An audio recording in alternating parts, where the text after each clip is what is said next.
All right, today we are diving into the life of a true giant of history, a name that, let's be honest, everyone knows, Gaius Julius Caesar.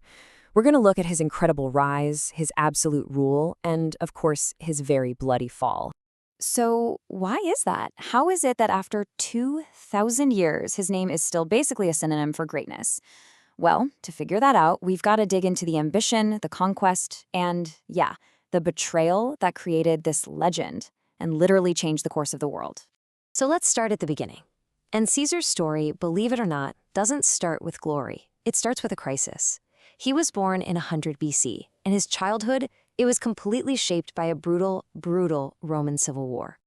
You know, his early life was really a trial by fire. His family, they were on the losing side of this nasty civil war against a dictator named Sulla.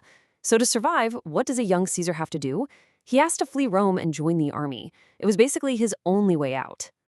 And this next moment, this tells you everything you need to know about his character. He gets kidnapped by pirates when he's just 25. And instead of just, accepting it, he actually mocks them. He tells them their ransom demand is insultingly low and promises them, "Oh, I'll be back for you." And guess what? He wasn't bluffing. Not even a little bit. As soon as he was free, he did exactly what he said he'd do. He raised a fleet, hunted those pirates down, and had them all crucified. This one single act of pure, audacious revenge, it really set the tone for his entire career. It sent a message: Caesar always keeps his promises. Okay, so this kind of audacity, it fueled this burning ambition back in Rome.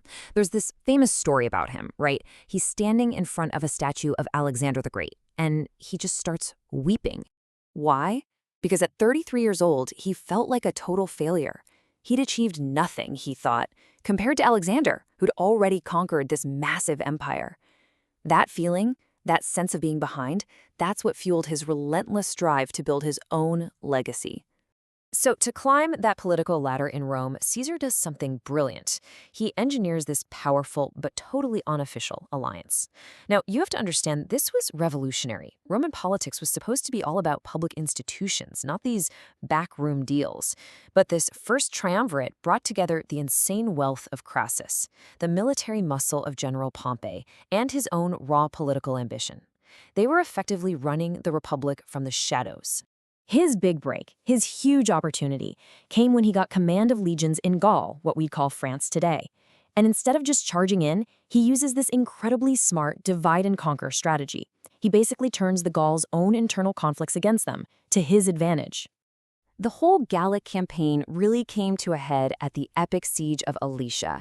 I mean, this is where Caesar's engineering genius was just on another level. He builds two massive walls, one to trap the main Gallic army inside the city, and another wall facing outwards to fight off a relief army that was coming to help them. It was just this masterpiece of strategy, and it led to the final Gallic surrender.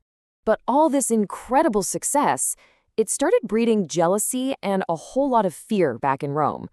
By this point, Crassus is dead, so the triumvirate is broken. And his former ally, Pompey, well, he doesn't see Caesar as a partner anymore. He sees him as a very, very dangerous rival. So Pompey and the Senate, they try to corner him. They issue an ultimatum: disband your legions and come back to Rome.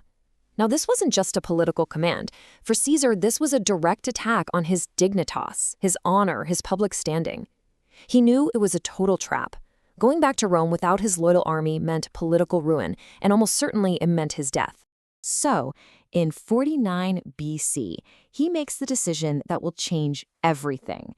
He marches his army across the Rubicon River, which was the legal boundary of Italy.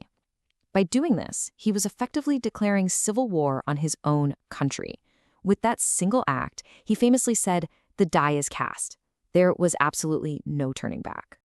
All right, so now we're in a full-blown civil war, and it was swift and it was brutal. Caesar's forces were just unstoppable. He chases Pompey all the way to Egypt. But when he gets there, he finds out his rival is already dead, assassinated on the orders of the young pharaoh.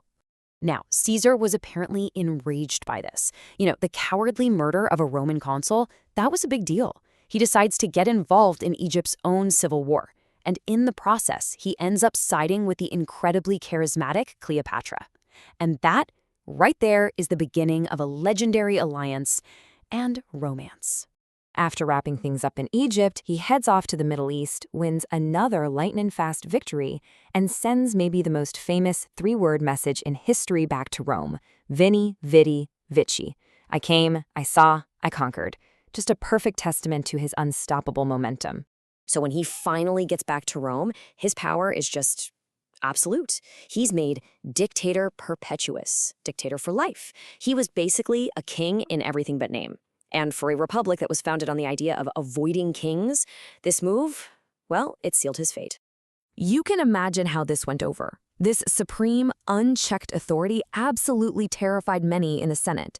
They were convinced he was about to completely abolish the republic and make himself a king. So a conspiracy starts to brew among the senators. And there were a lot of reasons, right? But they all boiled down to this one central fear, that Caesar's endless ambition, combined with his affair with a foreign queen, was going to destroy the very foundations of the Roman Republic.